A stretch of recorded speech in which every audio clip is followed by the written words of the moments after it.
Prešovská rocková skupina Atlantida vystúpila na východnom protidrogovom koncerte pre stredné školy. Poukázať na realitu trávenia voľného času mladých Prešovčanov si zobrali na starosť organizátori protidrogového koncertu. Okolo 1300 stredoškolákov sa mohlo nenútenými informáciami oboznámiť s negatívnymi účinkami aj nelegálnych drog na ľudský organizmus, s ktorými sa stretávajú denne na ulici.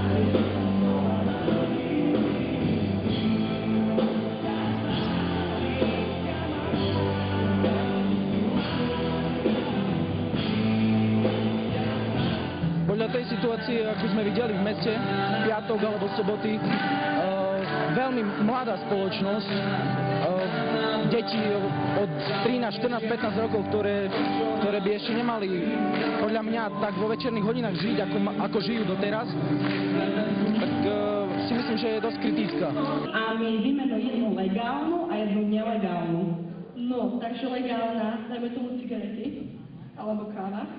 A nelegálne marihuana, kokain, heroin. Ja myslím, že áno, že to pomáha trošku aspoň informovať týchto ľudí o tom, čo sa tu vlastne deje na tomto svete, aby vedeli, na čom sú. Rocková skupina Atlantida vyhrala 5. ročník súťaže Prešovský Liverpool. Reťaz protidrogových výchovných koncertov bolo len jedno z ich mnohých vystúpení, ktoré už doteraz absolvoval.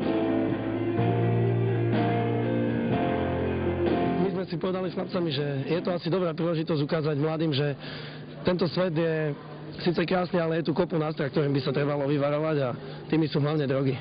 Odozva škôl bola veľmi úspešná a preto si myslím, že je šanca, alebo určite chceme zorganizovať ďalšie podujatie, či už v lete alebo o rok. Dúfam, že ostanú pri zdravom spôsobe života a na tie drogy sa radšej vykašľú. Téma fajčenia a pitia alkohol už v mladom veku je v súčasnej dobe dosť aktuálna. Organizátori preto plánujú usporiadať podobný koncert aj pre základné školy.